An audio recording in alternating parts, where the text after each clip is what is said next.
থাকবে না, খুনি থাকবে না, বদমাশ থাকবে না, জালেম থাকবে না, ধর্ষক থাকবে না, মারধর থাকবে না, চাঁদাবাজ থাকবে না। এদেশ হবে মানুষের দেশ, এদেশ হবে মানবতার দেশ, এদেশ হবে মুক্তির দেশ। আজও স্বাধীনতার পরে বাংলাদেশের মানুষ যদি এক মুঠা খাদ্যের জন্য ডাস্টবিনে কাক কুকুরের সাথে লড়াই করে, আজকে যদি আমার মা বোন তার ছেলে হারা বাচ্চা হারা শোকে কাঁদতে থাকে, আজকে যদি আমার মা বোন বিধবা হয়, আজকে আমার মা বোন যদি তারা তাদের সন্তান হারার রোগে কাঁদতে কাঁদতে চক্ষু হারিয়ে ফেলে, তার স্বাধীনতা ব্যর্থ হয়েছে, আর একবার আন্দোলন করতে হবে, সংগ্রাম করতে হবে। গত 23 জুলাই আগস্ট 23 সনের জুলাইতে যখন আমার উপর আক্রমণ করা হয়েছিল, আমি বলেছিলাম যতক্ষণ পর্যন্ত এই জালেম উৎখাত করতে না পারবো ততক্ষণ পর্যন্ত রাস্তা ছাড়বো না। এক ফোঁটা রক্ত থাকা সত্ত্বেও এদের বিরুদ্ধে আন্দোলন করবই। এবং বলেছিলাম আল্লাহ এই দুই চোখে যেন ওদের গজব দেখতে পারি, পতন দেখতে পারি। এরকম আমার মতো হাজারো মাজলুমরা দোয়া করেছিল, কাবা শরীফ ধরে ধরে দোয়া করেছিল, মসজিদে মসজিদ দোয়া হয়েছিল।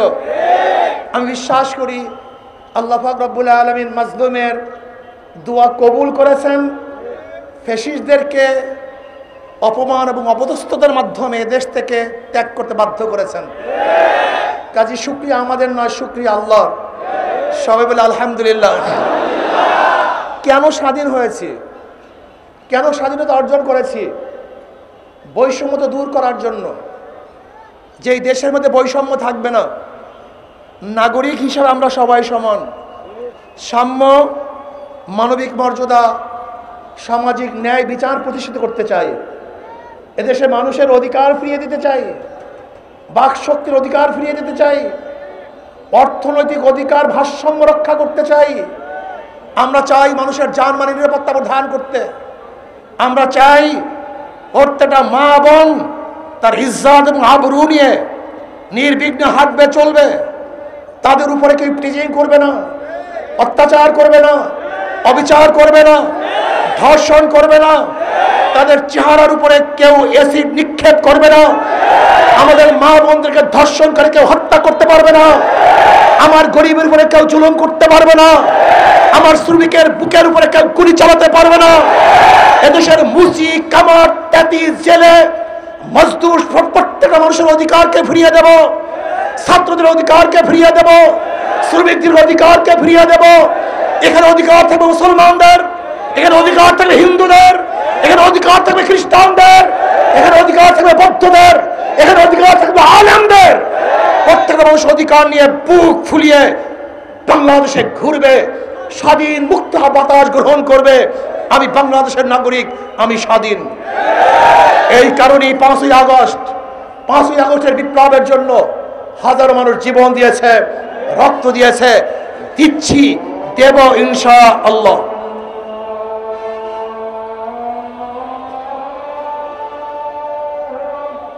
আল্লাহু আকবার।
জায়গায় বলতেছিলাম, এই বাংলাদেশের অধিকার পাওয়ার জন্য বারবার মানুষ রক্ত দিয়েছে।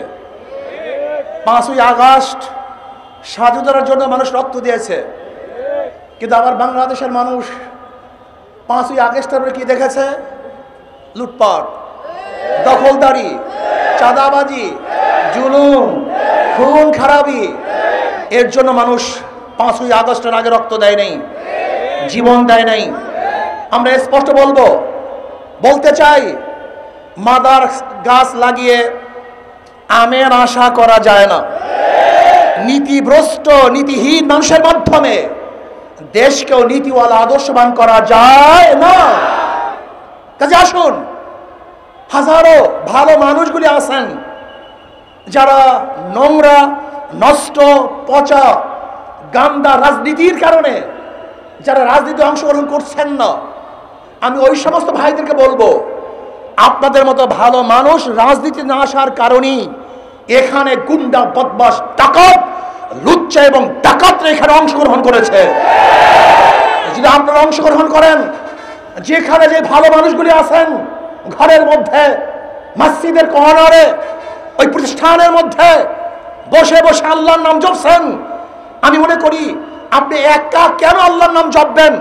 আপনার মাধ্যমে হাজারো মানুষ আল্লাহ, মানুষগুলি তো স্বর্ণ এবং রূপার খনির ন্যায় খনি, এরকম হাজারো খনি বিভিন্ন জায়গায় আছেন, হাজারো যোগ্যতা সম্পন্ন লোক আছেন।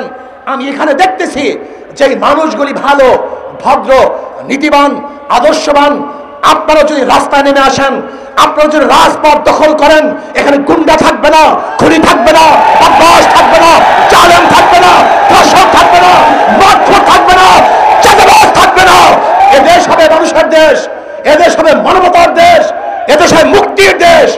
আজও স্বাধীনতার পরে বাংলাদেশের মানুষ যদি এক মুঠা খাদ্যের জন্য ডাস্টবিনে কাক কুকুরের সাথে লড়াই করে, আজকে যদি আমার মা বোন তার ছেলে হারা, বাচ্চা হারা শোকে কাঁদতে থাকে, আজকে যদি আমার মা বোন বিধবা হয়, আজকে আমার মা বোন যদি তারা তাদের সন্তান হারার রোগে কাঁদতে কাঁদতে চক্ষু হারিয়ে ফেলে, তার স্বাধীনতা ব্যর্থ